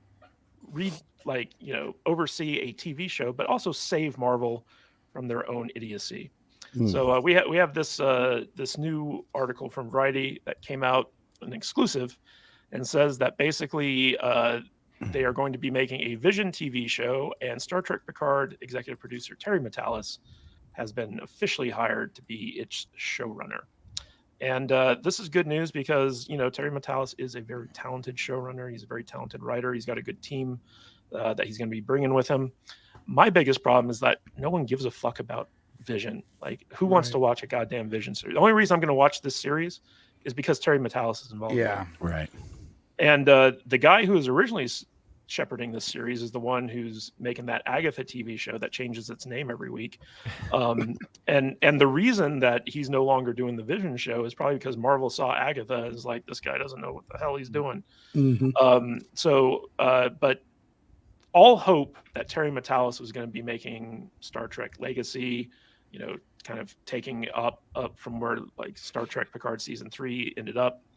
All that's gone now, because basically he's committed to Marvel, and this was a smart move on Marvel's part, because Marvel, they've said that they're moving away from their old model of doing TV to a new model, where instead of making it like a movie, they're making it like an actual TV show now with an executive producer kind of overseeing everything. And they're cutting back to 2 TV shows a year as opposed to 4, which means that the TV shows that they do make, they're going to have a little bit more money, a little bit more freedom, a little bit more leeway. And so basically I'm getting the sense that Terry Matalis, who basically Kevin Feige was a big fan of what he did on Picard season 3, which is, according to Variety, is one of the reasons he got hired, is going to basically roll out the red carpet for Terry Matalis and let him do whatever he wants with Vision. So it'll be interesting to see how Terry handles this and what it could mean for the Marvel TV shows going forward, because, guys, Marvel has run their brand into the ground with how shitty their TV shows have been since day one. It's pretty bad. Yeah. So I want to throw this to Shane, because he said himself that this was the final nail in the coffin of his hope for Star Trek. Shane, what does this mean for not only Star Trek, but also for Marvel, now that Terry is strictly in the Disney camp as opposed to Paramount? Yeah, this is bad news for Star Trek. Terry Matalis was kind of the last vestiges of Rick Berman. He was a PA on Voyager, and he played a bigger role on Enterprise. And he kind of had the DNA, like the Star Trek DNA. He understood the Roddenberry Bible. He was the last guy. That was it. And the reason why we put so much on it, not because Picard season 3 was really this great reintroducing us and bringing back the TNG, actors and telling that story, but is because he understood Star Trek. And you can go back and look at when he did his previous series, 12 Monkeys, just really, really great showrunner. He really pulled it together. And see, the thing with Picard was it was really an accident he ended up doing Picard season 3. Alex Kurtzman didn't really want him. He was friends with Akiva Goldsman. He came in to do like a special editing project on the first season of Picard and just kind of wormed his way in there because he really wanted to do Star Trek. So after Alex Kurtzman like dumped him, Terry had a bunch of great ideas for future Star Trek shows that Alex Kurtzman just didn't want to do because Alex Kurtzman doesn't appreciate, understand, or give a shit about Star Trek. And so at some point, Terry just had to wash his hands of it. I mean, he held out for a long time. He was doing pilot series. He did the Race to Witch Mountain pilot. He did a bunch of other small things, but he was holding out for something with Star Trek. And we really thought that somebody up there in charge would eventually, come to their freaking senses and give this guy control of some Star Trek stuff. But they didn't because they're a bunch of idiots. So now Kevin Feige, who's a huge Star Trek fan, watched Picard season 3, absolutely freaking fell in love with it. He and Terry did a podcast on the Inglorious Treksperts back in February, and apparently after that happened, they got to talking about it, and here we are. Now he's doing Marvel's Vision, and hey, kudos to Marvel for getting one of the best showrunners in Hollywood. All right. Well, Brian, not only are you a Star Trek expert, but you're also an expert on the comic book movies. You run a channel about like DC and stuff like that. I know Marvel's not really your game here, but what do you think Terry has planned for Vision? And do you think that this is something that could actually reinvigorate the Marvel faithful to start watching the TV shows again? I don't know about reinvigorating Marvel, but I do know that I think this is right up Terry's alley, because there's a lot of science fiction with Vision, and there's a lot of comics to mine from that are really cool. So even if you have to like deal with the whole Wanda Vision ending, there's still a lot to pull from. And we were talking about this exact topic on our show, and I was thinking they can pull from the whole family line where he at first is he comes to terms with the fact that he thinks the government took his family because his memories came from the version of the version of Vision that was like it came from Wanda's imagination. It was not real. And in that version of Vision, he has 2 kids and he's married to Wanda. So this version of Vision that is made by the government can literally wake up and think that the government took his wife and kids and he can become a bad guy. Or they can go the route where he makes an android version of his family to replace them. And it can be like real sci-fi, like true, really cool science fiction that we all know Terry is really, really good at. There's even some time travel options that you can go with. And we all know how good he is at that. So Terry is very good at science fiction. He's very good at giving you all those little, callbacks to things that only the most hardcore fans would realize. And I think that if I know Terry, he's probably, on his 50th Vision comic book and he's writing ideas down. And even though he's got to deal with the WandaVision ending, I think that, again, this might not bring people back to Marvel, but I think it'll bring people to Vision, and we'll get more options for Vision. And if Disney and if Kevin Feige is smart enough to hire Terry, and this does well, which we expect it will, because Terry's very good at this, then, we might, who cares about Marvel? We just might get a Vision. We might get a few seasons of Vision, which would be pretty rad. And it would be new for Disney since Agents of S.H.I.E.L.D. ended. They haven't really done more than a couple seasons of anything. So, well, unfortunately, Dutch Butters has to get out of here. But I want to give Vader one last chance to talk about how shitty Marvel is. And Vader, are you going to watch the show when it comes out? Because you did like Guard Season 3. Yes, I apologize, guys. Something has come up. I just got a text. I do have to leave unannounced and short for the show. But as far as this show goes, I wouldn't have had any interest in a Vision show. None. Zero. Marvel's almost to the point with me as Star Wars and Star Trek, where I'm just kind of apathetic towards it. And, I'm trying to find different things to occupy my time with. But given that Terry Matalis is in charge of this show, that's the only reason I am going to at least watch the first few episodes and see if they're any good when it comes out. A lot of stuff can happen between now and then. It's 2 years out. Is that right? So there's a lot of stuff going on in the next 2 years. Who knows what's going to happen? But yeah, I'll give it a shot, only because I want to give it a look because Terry's involved, and I'll do that. So, and again, guys, I'm sorry I have to leave. Some stuff it's nothing major, no emergency stuff. I just have to go take care of something. But I want to say thank you to the chat. I want to say thank you to Brian and Shane and Odin. It's always awesome getting to talk to you guys. And chat, we'll see you guys later. So, Matt, thanks for getting me out. Later, Matt. No Take care, brother. Peace out. Have a good one, Dutch. All right. We'll see you later. Salty Nerd Gaming, guys, go check it out. It's pretty rad. Going crazy over there. So, Odin, a big deal has been made about Marvel's quote unquote pivot, even though we haven't really seen any pivoting going on other than them just cutting back on the amount of money they're spending on content. But this is actually the first sign I've seen where they're like, oh, we're actually going to hire quality people instead of complete idiots who don't know anything about the comic books or anything about filmmaking or storytelling or anything like that. Do you think that this is part and parcel for what Kevin Feige plans to do long term, or is this just like a blip on the radar in terms of like the course correction that they're trying to do? It's a total blip. I mean, yeah, every time I hear from the quarterly earnings and Bob Iger is trying to claim that they're course correcting and that they are reinvigorating their content and refocusing and doing less things, I mean, all you can hear from him are the lies. And the lies of how he's still refusing to acknowledge what the actual problems are, right?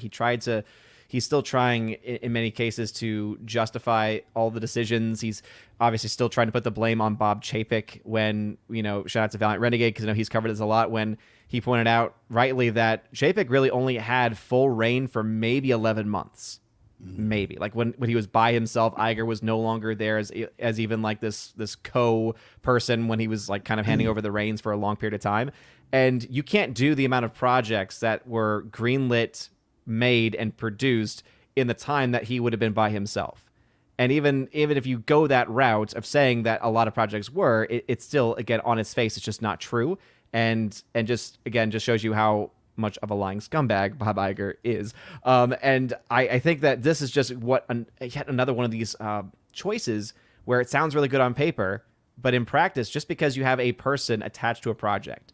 I mean, I think back to, for instance, going now into the world of DC, when I thought to the fact that they had dropped Zack Snyder from, obviously because of a lot of things in his personal life, Zack Snyder no longer having been a part of Justice League, and they brought Joss Whedon in. Okay, I like Joss Whedon. I think Joss Whedon is a very talented filmmaker. I think he's a very creative mind. And yet just because he was a part of that project didn't mean automatically that the film was going to be good, and it ended up being really, really bad. That's true. And so just because someone is attached, and again, if people like Terry Matalis, I only know his name because y'all have talked about him in regards to the Star Trek conversations that I've been a part of here on these Salty Saturdays. And so all I can think of is, even if he's a really good showrunner, that doesn't necessarily matter, especially under the Disney umbrella. Because what we know about Disney, more so than any other company, because all companies do it to a certain extent, but no more so than Disney, they are so controlling that they can take someone who on paper might actually be a good filmmaker, right? Who on paper might actually be a pretty creative person, and completely strip them of any potentiality to bring that forward. Because they say, oh yeah, we've got you because we have your name, and that's all that we really want. And maybe we'll take some of your ideas, but here's what it's going to be. And so I'd actually be interested to see if the entire series goes forward, if Matalas is actually able to stay true to what he wants, the vision that he might have, or if he's going to be pushed around, if he decides to stay with that, if he decides to leave because of that. Because obviously we know that was a big problem. That's still the big problem for Star Wars projects, right? Is that Kathleen Kennedy drives a lot of people away because of that state of control. And so, yeah, Terry Matalis, again, I think that it's cool what he did for the last season of Star Trek Picard. I know a lot of people were very happy about that. But I know for someone like me who's not into Star Trek, especially modern Star Trek, when I hear that, I think, okay, it's still a Disney project. So it doesn't matter who's behind the camera. It doesn't matter what actors they get.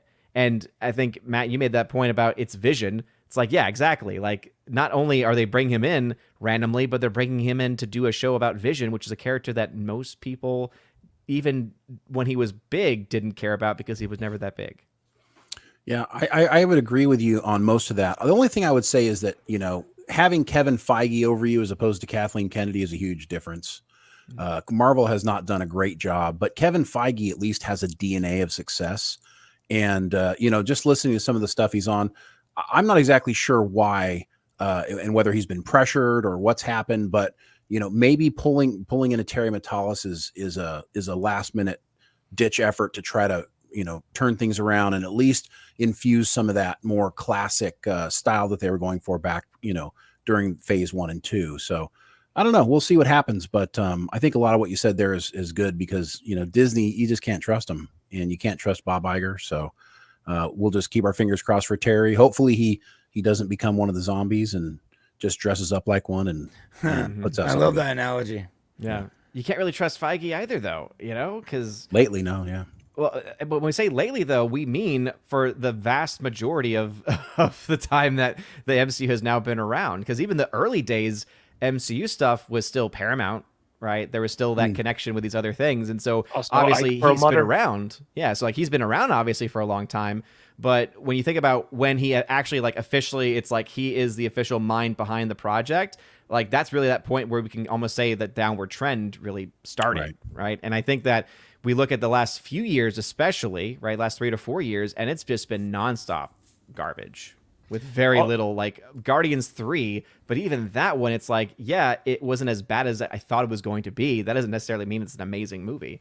Also, it's come out recently, hasn't it, that a lot of Marvel's like overarching plan, which was a key to its success, was attributed to Kevin Feige, when in reality it was James Gunn who basically, when he was making the first Guardians movie, outlined the entire Infinity Saga, right?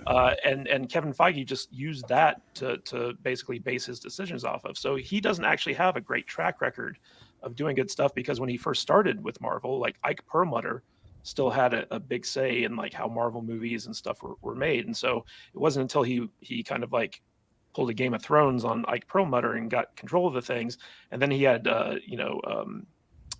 James Gunn stuff to work off of going forward. And then once that ended, we've seen what Kevin Feige unfiltered looks like, right? And it's the MCU. It's these minor characters that nobody cares about being given their own series and stuff like that. It's failed movie after failed movie after failed movie.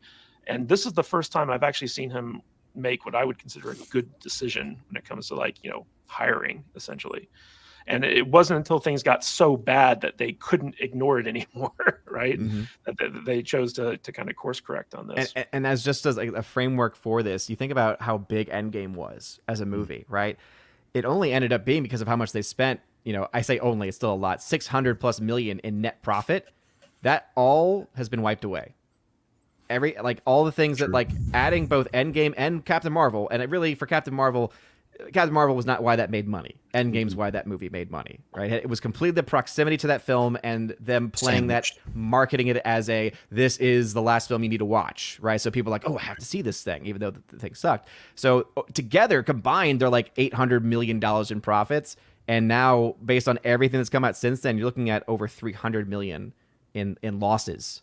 So taking all those profits, wiped away, and now even losses. And so, yeah, Feige, especially recently, has not had a good track record at all. Yeah. And I want to give a big shout out to Eric Winberg, who gifted 1 Salty Nerd podcast membership. Thank you so much, Eric. Your generosity is appreciated. And guys, we talked about Star Trek. We talked about Marvel. We have to talk about Star Wars. Why? Why do we? It's like torture. It's the Holy Trinity. Every Saturday, something to bitch about. Guys, Lucas strikes back against the critics. So I don't know if you guys know about the Cannes Film Festival. I've been to it a couple of times. It's a really cool film festival out there in the south of France. Very cool. But George Lucas showed up there and to receive an honorary Palme d'Or award. And while he was up on stage being interviewed, he basically came out and bitch slapped all the critics that have been basically saying Star Wars is too white, doesn't have enough representation, blah blah blah. And it's kind of an interesting article here in Variety. By the way, guys, everything we talk about on the show is linked in the description below, so be sure to check it out if you want to read these articles yourself. But he addressed each and every one of the most common complaints about Star Wars, where basically he said, critics would say it's all white men, but most of the people are aliens. The idea is that you're supposed to accept people for what they are, whether they're big and furry or whether they're green or whatever. The idea is that all people are equal. And then he talks about the only things that were actually discriminated against in the Star Wars universe were robots. And that was a way of saying, people are always discriminating against something, and sooner or later, that's what's going to happen. I mean, we're already starting to see AI, starting with AI and saying, well, we can't trust those robots. So he's actually making parallels to, like not liking AI and in the Star Wars universe, not liking those droids, not serving their kind there. And then on the issue of race, he said, in the first one, there are a few Tunisians who were dark. And in the second one, I had Billy Williams. And in the prequels, which they were also criticizing, I had Sam Jackson. He wasn't a scoundrel like Lando. He was one of the top Jedi. So he talks about that. And then he responded to the depiction of women in Star Wars films, saying, who do you think the heroes are in these stories? What do you think Princess Leia was? She was the head of the rebellion. She's the one thing that's taking this young kid who doesn't know anything and this boisterous, I know everything guy who can't do anything and trying to save the rebellion with these clowns. And it's the same thing with Queen Amidala. You can't just put a woman in pants and expect her to be a hero. They can wear dresses. They can wear whatever they want. It's their brains and their ability to think and plan and be logistical. That's what a hero is. And so basically, to all like the Star Wars snowflakes out there, George Lucas just basically told them to all go fuck themselves. So Brian, what's your take on Lucas's addressing the critics? Oh, I care so little about this, Matt. Like, bro, great. I'm cool. That's good that he finally spoke up after it's been wrecked for the last 15 years. But I mean, it doesn't really move the needle, does it? He's right. They're all aliens. The robots were the one discriminating against. That's cool. Didn't he also? There's a couple interviews where he sort of conflated to the left and said like the robots were like an allegory for black people or something. I don't remember exactly what, but I think maybe he's a little fed up that they haven't accepted his work. And now he's fighting back, but he should have been saying this 15 years ago, 10 years ago, 5 years ago. He should have been saying this the entire time. It's too late now, dude. That's it. Well, his word does still carry some weight. Shane, what's your take on him basically lambasting the critics for their most common complaints about Star Wars, which is, they don't have any minorities or women or anything like that in them. It's all white men. Well, it's tough for old guys because we think that it's about equality. Like this, we've striven for my entire lifetime. It's like the goal was for all people to be equal. Well, that's not what these critics are talking about. They want no white people and all people of diversity. I love how George outlined all of those things. I mean, Star Wars, when you think about it, was really so far ahead of it's time. There were no movies or at that time where the woman was, like he said, Princess Leia was the boss. It's just kind of ridiculous that at 80 he's going to say what he wants to say. And Brian, I hear what you're saying. Like once he sold Lucasfilms, I mean, that was it. I know a lot of people hate the prequels. I don't have the same feelings other people do with the prequels, but I'm just glad that he's coming out and at least saying something, because traditionally he hasn't said much. And I think it's just ridiculous. I mean, you watch Star Wars and it's probably one of the most diverse movies of the 70s. So, well, Odin, dude, it has a Wookiee, bro. No other movie have Wookiees. That's 100% true. That's right. Big dogs. Odin, this comes on the cusp of the release of The Acolyte, one of the most diverse and girl boss Star Wars series that we're probably ever going to get. Do you think that this is basically George Lucas kind of telling Kathleen Kennedy to lay off in a public way that's a little bit under the radar? Or is this going to have no effect on Star Wars going forward? I mean, it's not going to have any impact whatsoever, because that would require Kathleen Kennedy to learn things. And if you look at all of the films and projects that they've been putting out for Star Wars now since, when did they acquire it? 2015, right? 2012? Even earlier, 12, yeah. 2012? 2015 was when the first movie was being released. So yeah, go back to 2012 when they bought it, and ever since then, there's not really been a lot of good decisions being made by her, and she's clearly not learned anything from that, right? In fact, there's anything with The Acolyte, the fact that they continued to push it forward even after very early criticism and very early concern. I mean, it's going to be once again one of the biggest disappointments that they've ever had, and I didn't think that you could get much worse than Obi-Wan, right? The Kenobi series was so bad, so poorly received, and yet this one I think is gonna wipe the floor with how poorly it's received. The fact that they've already put a trailer out that spoils a part of the story, and then quickly, took it out of the trailer so that they essentially admit that yes, that's exactly what the trailer did. That's exactly what that moment did. It's like, oh, thank you for confirming that for us. That you've actually, you are so incompetent that you can't even put a trailer together without spoiling a major story plot element. So yeah, with someone like Lucas, if he had any impact, if he had any influence whatsoever, these are not the movies, these would not be the stories that we would be getting, right? He was already very clear that he had his own vision in mind and that they decided to ignore it. And this, again, goes back to the incompetency of Kathleen Kennedy, because either she's incompetent or a liar or both. Because what did she say? We had no source material. We had nothing to go off of. We were just going, we were just trying to make something up. We were just trying to do it. It's like, oh yeah. So either you are incompetent, you just have no idea about the EU, or you're lying to us. Again, could be a bit of both. But if he had any influence over her or over Lucasfilm in general, these would not be the movies we'd be getting. These would not be the stories that we would be getting. And I think that the only surprise to me is that he's actually saying it. Because up until this point, he seems to have been basically giving his endorsement to everything going on, showing up on stage, photo shoots, things like that. And so I think that if anything, it might be people saying, "Oh, thanks for joining the party," right? It's like, "Thanks for joining the party, pal. It took you a long time, George, but thanks for being with us." I don't think it's really going to change anything, though. Well, it's interesting. So first of all, George Lucas was instrumental in Bob Iger winning the proxy battle for the Disney board, because he threw his weight behind him. So he's very much with the old school. But, all reports, especially from people like Pablo Hidalgo, which if you want to believe him or not, that's up to you. But they say that he's still very revered over at Lucasfilm. Like there's still a lot of hero worship around him. And his word does carry some weight over there, right?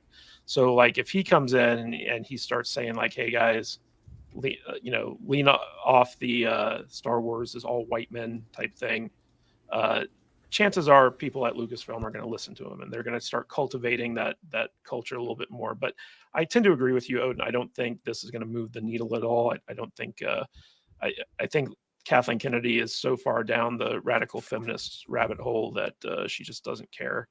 How good or bad the content is, as long as the message is there. And it's a shame, I kind of wish Tom was here, because he has those epic anti-George Lucas rants, which are very accurate, by the way. I totally agree with him on all that stuff. But it is kind of sad to see, because we talked about three major franchises in today's show that we all used to love, that we spent our time, effort, and money talking about and immersing ourselves in and enjoying, and they've all been destroyed. Like at the very worst, everyone on this panel right now is apathetic towards Star Trek, Marvel, and Star Wars. Any new thing that comes out, it used to be an event. It used to be something like, oh, I can't wait to see that. And now it's just kind of like, maybe I'll catch it on streaming if I have time and I'm bored and there's nothing better going on. I even Brian's reaction when I brought up Star Wars, where he's like, I just don't want to talk about this. And you think back, right, to what would you have told yourself going back when you're in that theater, back when they had those midnight showings, right, before they started to move it up, ever more in the day, and you would be sitting there with your friends and you'd go see the first Avengers, or you saw the first Iron Man even, right? Or as it got more established and more characters were being developed, like the first Guardians film, and you think about what you were talking about with your friends at that point, the stories, the just the fun that you were having. I remember for me, it was a lot of fun because I had a lot of friends that were comic people, and so they were able to tell me about all the things that the movie either didn't talk about, or all the things potentially coming down the pipe, and just all those really cool ideas and concepts. And now it's like, wow, I can't believe if you had told myself then what's going on now, I don't think I would have believed it, because it would have been like, this is never going to end. It's like this is never going to. But the fact that it ended, but not because of actual fatigue, but because they drove it into the ground in every single case, is what's truly amazing. And I remember the days when people would camp out for a week to get a good seat for a new Star Wars movie. I've done that, Yeah. It's absolutely insane. Like I remember times where people were actually excited to go to the Star Trek conventions and meet the actors and Same. geek out. You know, like Brian, Shane, and I, like we've been to the Las Vegas Star Trek convention together numerous times, and it was always fun to get to like not only interact with the fans, but also like, you know, get to talk to some of the actors and stuff like that. And then slowly but surely, it's become like a toxic place, right? It's like you can't express your displeasure with Star Trek without you know, being targeted and you know, almost kicked out and stuff like that. Disco fans, even though they're a very small minority, they're crazy. They're the hardest of the hardcore. Yep. Yeah, the they're guy nuts. yeah, do you guys remember the guy who played Spock, like how he was treating the fans? Oh yeah, I remember. I was gonna wait in line so I can get footage with him for our show, and I see this line. It's like this insane line going all the way out to the middle of nowhere, and it was in like that main hall at STLV. Well, I had nothing better to do, so I'm just sitting there waiting in line. I think I was talking to Shane or something.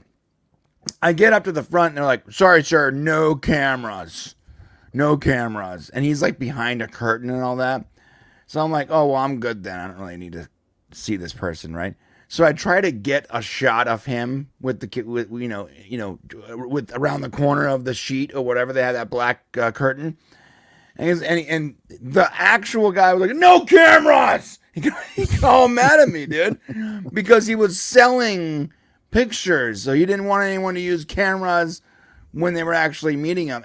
It's such a massive douchebag, that guy, Ethan Peck. Yeah.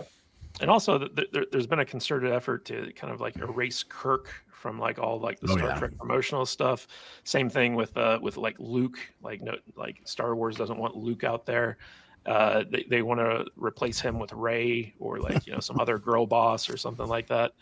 And you know, Marvel, like it's all like let's just make everything about the women. Like forget about like the dudes, like that we don't care about them. And it gets frustrating after a while. It gets tiring. And it's very sad that the state of our current, like the reason people aren't going to theaters and the reason streamers are losing money is because they're not listening to their audience. They just aren't. And that's why you look to something like Spider-Man No Way Home, right? Even though I know there's some people who are like, oh, the film wasn't that good. The fact is that the marketing for that movie and the hype for it, especially with are these people coming back because fans have been wanting it for a long time, drove people out and kept them coming back. And that film made so much money, especially at a time when everyone said the box office is dead. And that showed us like, no, the box office still has life, but you have to actually give fans what they want, and you have to be very effective in how you do it. I'm looking ahead now to Deadpool, right? Because even now they're starting their marketing and it's very effective. Before watching Furiosa, there's this hilarious turn off your phone skit between it's Hugh Jackman as Wolverine and Deadpool, and he's cursing you out. He's getting bleeped out, but he's cursing you out, saying like, "How dare you take out your effing phone? Like, put it away." And like that is how you get people to say, "Oh, that's really funny. Okay, I'm in to make sure I go to see this in July." So that's why I think already that film's going to be huge, right? Yeah. And it's going to be because they are giving fans what they want, and they are marketing it very effectively. I don't think it's going to reach the same heights as Spider-Man because rated R versus PG-13. Again, there's always limits with that, but at the same time, it's going to be the biggest thing Marvel's done in a long time. But we'll be seeing a lot of the mainstream press saying Marvel's back on track. Tony at deadline has course corrected. Audiences are coming back for Marvel movies, and it's just like, no, it was just like Ryan Reynolds, like that. That's entirely like his doing. You know, the biggest mistake, I think, you know, if you want to put a button on this whole thing, the biggest mistake that was made was that these studios forgot who watches this content. They forgot, you know, that 90% of Star Wars, Star Trek, comic book, you name it, it's guys. It's men who consume this entertainment. And when you started reaching out for a different audience, you lost us. So burn and suffer. That's what's going to happen. It's not just that, Shane. It's young men, right? It's the future generations that, you know, like when we were growing up, it was like I wanted to be Luke Skywalker, right? I wanted to learn the ways of the Force and go on adventures.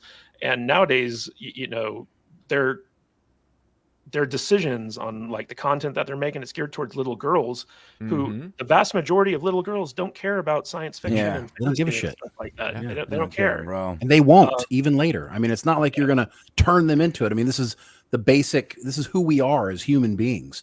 You know, we each have our own, I know there's, it's a huge controversy, but we are who we are. There's a reason why guys like this shit.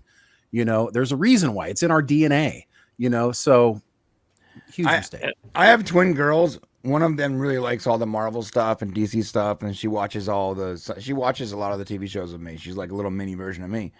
But I don't tell her don't watch this. Or I don't try to put my finger on the scale whatsoever. But she really dislikes the Miss Marvel TV show. She thinks it's silly, and it's like it's for little kids. She's 12, by the way. I don't know how much more little you need to be. She doesn't like that. She doesn't like she liked the first Marvel movie, Captain Marvel, because it took place between the 10 movies. She was really into it, and she liked the theater experience. But when we watched it at home, she really disliked it. She didn't understand. Well, she said the character, in her words, was not having fun, and she's 12. So I don't think that it's even for little girls that are fans of this. I think it's for the hyper feminist older women to say this is what little girls should like. And most of them are like, where's the fun part of this? Why am I being preached to? Yeah, where's the dress up? Right. And if you look at what young men like the next generation are into, it's like Super Mario Brothers. It's Nintendo. Right. It's like these are the things that are defining their childhood that they're going to be fans of as they grow up. And so like Star Wars and Star Trek and all these, by going woke, have alienated that future fan base. But in addition to that, they've alienated the older fan base that would normally take their children and indoctrinate them into the fanhood, right? Amen. And they've told us, hey, this isn't for you anymore. And so they're like, okay, well, we're going to find something else to, have our kids, participate in and stuff like that. So it's one stupid decision after another. But guys, we had a lot to talk about today, and we talked about it. I want to thank my fantastic panel of nerds for being here and sharing their insights and their thoughts. Odin of Pentecost, any final thoughts, and where can people find more of you? Yeah, final thoughts would be kind of adding on to that just a little bit. As a teacher at the high school level, when you oftentimes hear more, and it's very little the conversations, by the way, but I've heard more girls talking about Marvel content than guys. And whenever a new film has come out, whenever a new property has come out, I even a few times asked, hey, has anyone seen the new blank? And a lot of it was just like, no care whatsoever about it, no interest. So I think that, yeah, they're losing all audiences is the thing. It's like there really is almost no demographic for them at this point, except for just a very few. It's weird that a massive property like this, in both the case of Star Wars, Marvel, has become niche in a certain way. It's like, no, that's not how you make any money. That's how you lose a lot of money. If you want to hear talk about a lot of money being lost, check me out over at OMB Reviews on YouTube, Odyssey, Rumble, all the different platforms, also over on Twitter. And I do a stream every Tuesday, and I start to do a couple of morning streams a week, maybe one or two a week, with summer starting up for me after Memorial Day. And hope everyone has a wonderful and blessed Memorial Day. Yep, and link to Odin's channel is in the description if you guys want to check that out. Mr. Shane, I want to thank you for coming on the show as our special guest. It's nice having both the Popcast guys on the program. Any final thoughts, and where can people find more of you? Yeah, it's you guys get Brian every week, so it was nice to, and I know I've ditched out on you most of the time, so thanks for inviting me, and I was glad I could come out here and do this today. Yeah, final thoughts is I think what Odin said, I think the studios have they've tried to pander to everyone. And when you do that, then you end up with no one. And I think that's just kind of how it works.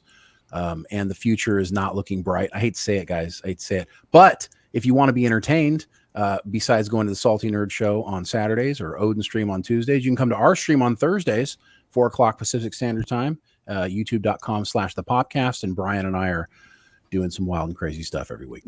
Yeah, we are. And links to the Popcast Unleashed in the description. Brian, any final thoughts, and where can people find more of you? You can find us exactly where Shane just said you can find us. And I just want to say thank you for having me on again, and happy Memorial Day. Peace to the fallen. And we linked your latest Ghostbusters documentary in the chat for people yes. to check that out. So Yes, if you that's guys why we're getting so many more views on that. Thank That's you. right. Matt. Thank you. So if you guys haven't seen their very thorough Ghostbusters documentary, I highly recommend you guys check it out. You guys make good documentaries over on the Popcast Thank you, channel. brother. Even if most of them are Star Trek based. Hey, we haven't done a Star Trek one in a long time. Okay. Yeah. I also want to give a big shout out to everyone who gave us super chats during the course of the episode. We have Foxhound, Yoran Falth, Mexican Iron Man, and Ufuk Dat Bish. Thank you very much for your support. And also, thank you everyone who gifted the members chats. Really appreciate you. That's Jillian and Major Chai Chai and Sam Schwager, I believe. Let me just make sure. Eric Winberg. Sorry about that, Eric. But guys, thank you so much for your continued support. We really appreciate it. I know Matt Bader really appreciates it as well. You guys are awesome. Be sure to check out our show on Tuesday as well. If you guys are not doing anything around 1 p.m. Pacific time on Tuesdays, we do the Salty Nerd podcast on there. This coming week, we are going to be talking about Furiosa and Mad Max Fury Road. We're going to be comparing and contrasting the two. And we're also going to be reviewing the new Jennifer Lopez sci-fi epic Atlas on Netflix. Yes. Makes me weep for humanity whenever I see that. But it's going to be a fun time. We're going to be talking about a lot of stuff. And also check out our Patreon because we are putting up new old movie reviews every week. We've got one coming out about it's called The Bounty, starring Anthony Hopkins and Mel Gibson from 1984. That's coming out this coming Tuesday. And we've also got our next movie commentary geared up to come out. That's going to be The Fifth Element. That's where Mr. Butters and Alex and Jude and I all sit down and watch a movie and comment on it as we drink and eat and be merry. So definitely check those out if you guys want to help support the show. We appreciate it. And until next Saturday, my friends, stay salty. Hey, folks, thanks so much for watching this live stream. If you want to watch our previous live stream, make sure to click right here. Or if you would like to check out one of our favorite highlights, click right here.